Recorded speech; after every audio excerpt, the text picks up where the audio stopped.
Welcome back to the channel, everybody. It's decision time for me.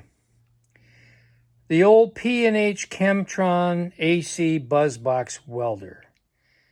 Do I keep it and make a shelf ornament out of it, or do I sell it? Still a good welder, still turns on, still welds, but it's AC power only. I have been longing for a long time for a Miller Thunderbolt AC DC welder. With the additional DC functionality, really opens up the range of stuff you can stick weld. And well, my dreams came through. So now what do I do with the Chemtron? Do I make a shelf ornament out of it, or just keep it in the hoard? I got to show you why. I got my dream stick welder. And this kind of fell into my lap. I've been looking for one of these for a long time, but the price was always just a little bit beyond what I wanted to spend. Well, the price I got this for was less than one of those new multi-process welders from China that you spend a couple $100 for. They're popular, you know, Arc Captain and the stuff at Harbor Freight, and Yes Welder, and there's a few others out there. They're popular. You can get them cheap. My big problem with all of that stuff is the fact that it's all digital readout. And from what I've been hearing and seeing online, that's the first thing that fails. And well, I learned my lesson a long time ago about those $200 Chinese specials. That Cut 50 Chinesium plasma cutter hiding up there is the reminder to me to not spend the $200 and buy those Chinese imports, because that one only lasted 20 minutes. And of course, you had the 30-30 guarantee, you know, 30 feet or 30 seconds, whichever comes first.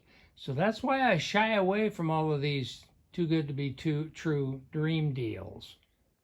I've got good friends on YouTube that swear by their Arc Captains and their Yes Welders and all that other kind of stuff.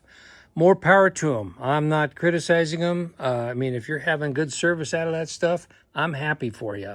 And I'm glad it didn't break the bank. But, you know, I am so old school when it comes to stuff like this. And I've got a Miller Thunderbolt AC DC welder that I've been wanting for a long time. And so let's dive in and I'll show you some of this stuff. And I've been a Miller guy for a long time. I've had this MIG welder for 20 years, and I bought it used at a garage sale. I had to replace the gun on it a few years back, but that's it, other than fill the bottle.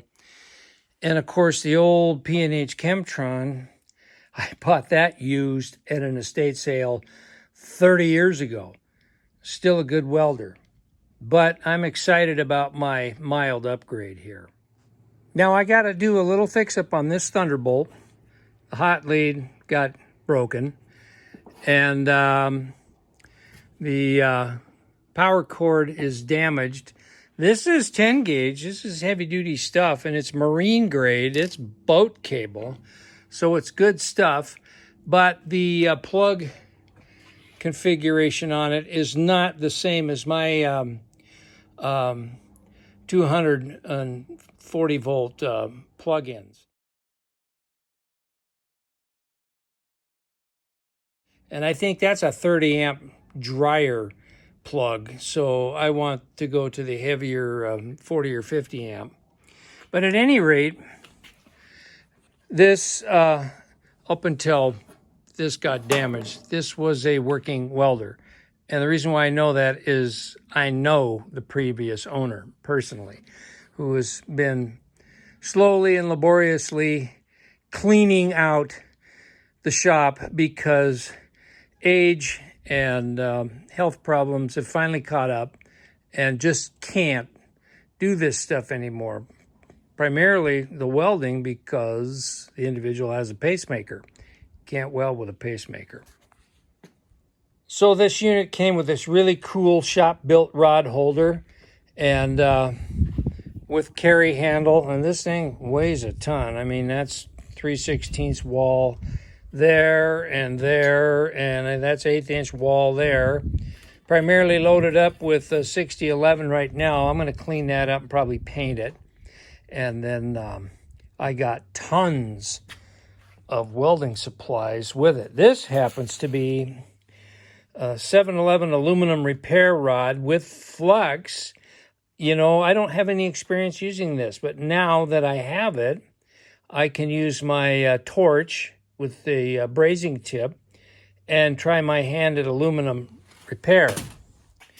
This is a 5-pound box of 7018, and I love this rod, but I've never been able to use it at home because I'd never had DC capacity.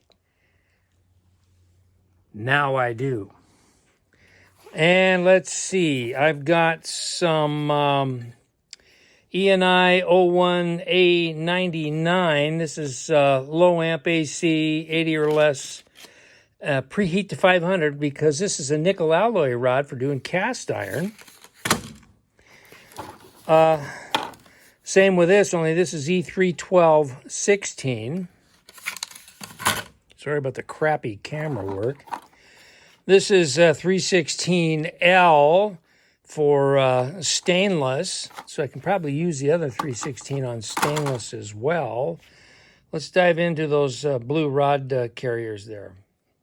That's a mix of 6011 and 6013, so I'll probably split those up because there's 3/16 diameter and 1/8" diameter all mixed in there, so I'll segregate all that out. But that's a 10-pound container there. Here's a 10-pound container full of 1/8" 6011. So, man, I'm going to have 6011 coming out my ears because here's a 20-pound box of Lincoln Electric 6011. So, I kind of prefer 6013, but considering all this welding rod I got along with the welder for less than what you pay for, you know, a Chinese digital multi-process welder, I'm not complaining. And the frosting on the cake is this Harbor Freight Central Hydraulics Porta-Power unit, complete. Now, as you can tell, this thing has been sitting in a shop with the lid open for a long time because it's full of dust and dirt. But according to the individual I got this from, it's only been used once for one job, and then there it sat. So I am really pleased with the haul. I was able to help out somebody that needed to get rid of stuff and needed a little money, and I was able to get stuff for my shop that I can use. So, yeah, this short little video is primarily just to show shop upgrades, and you'll be seeing all of this stuff in future videos.